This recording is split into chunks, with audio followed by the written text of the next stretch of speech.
फरीदाबाद में हुए वॉलीबॉल खिलाड़ी मोनू हत्याकांड ने हर किसी को झकझोर कर रख दिया है। प्यार, पारिवारिक प्रतिष्ठा और बेरहमी की इस खौफनाक दास्तान में पुलिस लगातार नए खुलासे कर रही है। राजस्थान के भिवाड़ी का रहने वाला 21 वर्षीय होनहार खिलाड़ी मोनू ऑनर किलिंग जैसे बर्बरता का शिकार हो गया। आइए इस पूरी घटनाक्रम को विस्तार से समझते हैं। नमस्कार, आप देख रहे हैं भाभी मानेसर, मैं हूं प्रदीप्ता। मृतक मोनू राजस्थान के भिवाड़ी के सेतपुर गांव का रहने वाला था। वह वॉलीबॉल का एक बेहतरीन स्टेट लेवल खिलाड़ी था और कई मेडल जीत चुका था। घर का बड़ा बेटा होने के नाते परिवार को उससे काफी उम्मीदें थी। करीब 8 महीने पहले मोनू की दोस्ती फरीदाबाद के तिगांव थाना क्षेत्र की रहने वाली एक नाबालिग लड़की से हुई। लड़की अक्सर सेतपुर में अपने मामा के घर आया करती थी, जहां मोनू का घर भी पास में ही था। धीरे धीरे दोनों की यह दोस्ती प्यार में बदल गई। हालांकि रिश्ते में दोनों भाई बहन लगते थे, जिस वजह से लड़की के परिवार वाले इस रिश्ते के सख्त खिलाफ थे। गांव से फरीदाबाद लौटने के बाद भी दोनों फोन के जरिए एक दूसरे के संपर्क में रहे।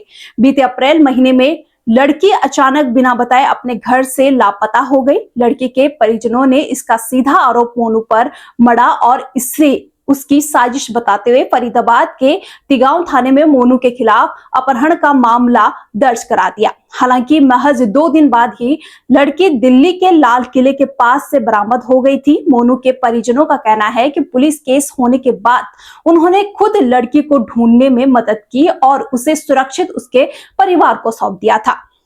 इसी दर्ज मामले की जांच में शामिल होने के लिए 17 मई की सुबह करीब 10:30 बजे मोनू अपनी बाइक लेकर भिवाड़ी से फरीदाबाद के तिगांव थाने के लिए निकला था। दोपहर करीब 12:30 बजे वह फरीदाबाद पहुंच भी गया, लेकिन थाने पहुंचने से पहले ही लड़की के पिता और उसके परिवार वालों ने रास्ते में ही मोनू को घेर लिया और हथियारों के बल पर उसका अपहरण कर लिया। अपहरण करने के बाद आरोपी मोनू को गांव में ही अपने खेतों में बने एक ट्यूबवेल पर ले गए। वहां मोनू को 3 दिनों तक बंधक बनाकर रखा गया। इन 3 दिनों के दौरान उस पर बेरहमी की सारी हदें पार कर दी गई। लाठी, डंडों और सरियों से मोनू को लगातार पीटा गया। जब मोनू पूरी तरह अधमरा हो गया और आरोपियों को लगा कि वह अब नहीं बचेगा, तो वे उसे गांव की एक सड़क पर फेंक कर चले गए।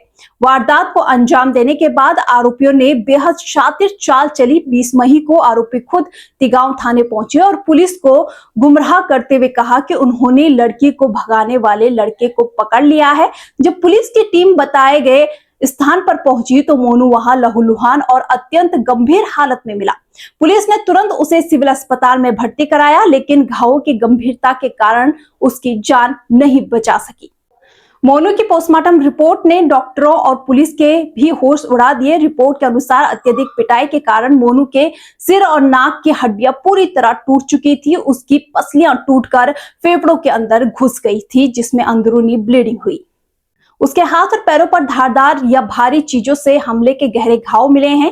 तिगांव थाना प्रभारी रणधीर और फरीदाबाद पुलिस प्रवक्ता यशपाल के अनुसार इस खौफनाक हत्याकांड के संबंध में पुलिस ने त्वरित कार्रवाई करते हुए 3 महिलाओं सहित कुल 15 लोगों के खिलाफ हत्या का मुकदमा दर्ज किया है। पुलिस इस बात की गहराई से जांच कर रही है कि किडनैपिंग की इस वारदात को कहां और कैसे अंजाम दिया गया। फिलहाल इस मामले में 2 आरोपियों को राउंड अप किया जा चुका है और बाकी आरोपियों की गिरफ्तारी के लिए छापेमारी जारी है।